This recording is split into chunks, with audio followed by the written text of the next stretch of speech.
दुनिया की कूटनीति में इज्जत बनाना जितना मुश्किल होता है, उसे गंवाना उतना ही आसान। और इस वक्त वैश्विक मंच पर एक ऐसा ही मामला चर्चा में है जिसने पाकिस्तान की छवि पर गंभीर सवाल खड़े कर दिए हैं। एक तरफ आर्थिक बदहाली से जूझता देश, दूसरी तरफ बड़ी बड़ी कूटनीतिक उपलब्धियों के दावे। लेकिन जब हकीकत सामने आई तो कहानी कुछ और ही निकली। मामला है इस्लामाबाद के एक 5 सितारा होटल का, जहां शहबाज शरीफ की सरकार ने ईरान और अमेरिका के बीच शांति वार्ता की मेजबानी तो की, लेकिन उसका बिल चुकाने में नाकाम रही। सोचिए, एक देश जो खुद को वैश्विक स्तर पर एक मजबूत मध्यस्थ के रूप में पेश करने की कोशिश कर रहा हो, वही देश एक होटल का बिल तक नहीं चुका पा रहा। ये सिर्फ एक वित्तीय चूक नहीं, बल्कि एक गहरी आर्थिक और प्रशासनिक कमजोरी का संकेत है। इस पूरे घटनाक्रम ने न केवल पाकिस्तान की आर्थिक हालत को उजागर किया है, बल्कि उसकी अंतर्राष्ट्रीय साख को भी झटका दिया है।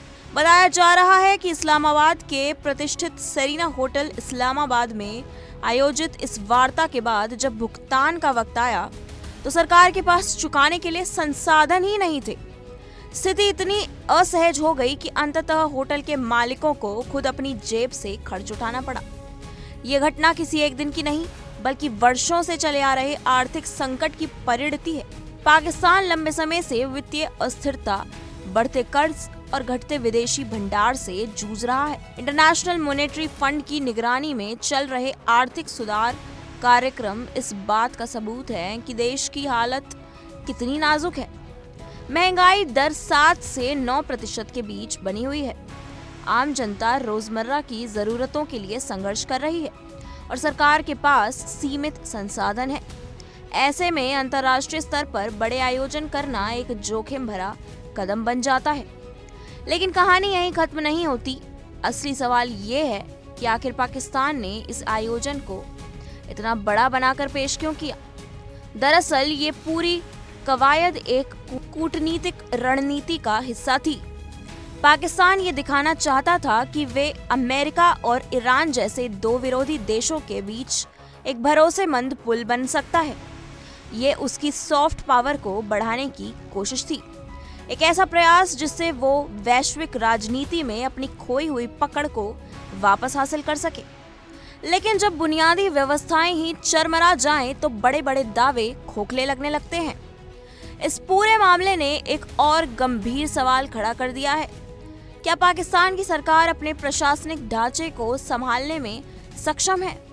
क्योंकि अगर एक अंतर्राष्ट्रीय कार्यक्रम के खर्च का प्रबंधन नहीं हो सकता, तो बड़े आर्थिक और कूटनीतिक फैसलों पर कैसे भरोसा किया जा सकता है? यही वजह है कि अब अंतर्राष्ट्रीय विश्लेषक इस घटना को सिर्फ एक इंसिडेंट नहीं, बल्कि एक इंडिकेटर मान रहे हैं। एक ऐसा संकेत जो आने वाले समय में और बड़ी चुनौतियों की ओर इशारा करता है। शहबाज शरीफ की सरकार के लिए ये एक बड़ा झटका है। एक तरफ वो देश को आर्थिक संकट से निकालने की कोशिश कर रही है, दूसरी तरफ इस तरह की घटनाएं उसकी विश्वसनीयता को कमजोर कर रही हैं। और जब बात अंतर्राष्ट्रीय मंच की हो तो हर छोटी गलती भी बड़ी बन जाती है। यहाँ सिर्फ पैसों की बात नहीं है, बल्कि प्रतिष्ठा की बात है। एक ऐसी प्रतिष्ठा जिसे बनाने में सालों लगते हैं और बिगड़ने में कुछ पल। इस घटना से ये भी साफ हो रहा है कि केवल कूटनीतिक बयानबाजी और दिखावे से काम नहीं चलता। असली ताकत उस व्यवस्था में होती है जो हर स्तर पर मजबूत हो, चाहे वो आर्थिक हो, प्रशासनिक हो या राजनीतिक। पाकिस्तान की मौजूदा स्थिति ये बताती है कि उसे अभी लंबा सफर तय करना है। केवल अंतर्राष्ट्रीय मंच पर उपस्थित दर्ज कराना ही काफी नहीं, बल्कि उस स्तर की जिम्मेदारियों को निभाना भी उतना ही जरूरी है। अब देखना ये होगा कि पाकिस्तान इस स्थिति से कैसे उबरता है। क्या वो अपने आर्थिक ढांचे को मजबूत कर पाएगा? क्या वो अंतर्राष्ट्रीय स्तर पर अपनी साख को फिर से स्थापित कर पाएगा? या फिर इस तरह की घटनाएं उसकी छवि को और नुकसान पहुंचाती रहेंगी?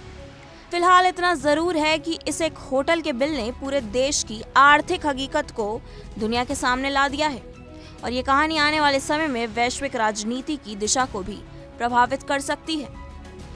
अपनी राय कमेंट सेक्शन में बताएं और बेल आइकन को दबाना ना भूलें। फिलहाल के लिए इतना ही। देश विदेश से जुड़ी तमाम खबरों के लिए जुड़े रहिए इंडिया डेली के साथ। देखिए इंडिया डेली 24/7 अब आपकी स्मार्ट टीवी पर। इंडिया डेली मौजूद है सभी डिजिटल प्लेटफॉर्म पर लाइव और लगातार। इंडिया डेली 24/7, हर दिन राष्ट्र को समर्पित।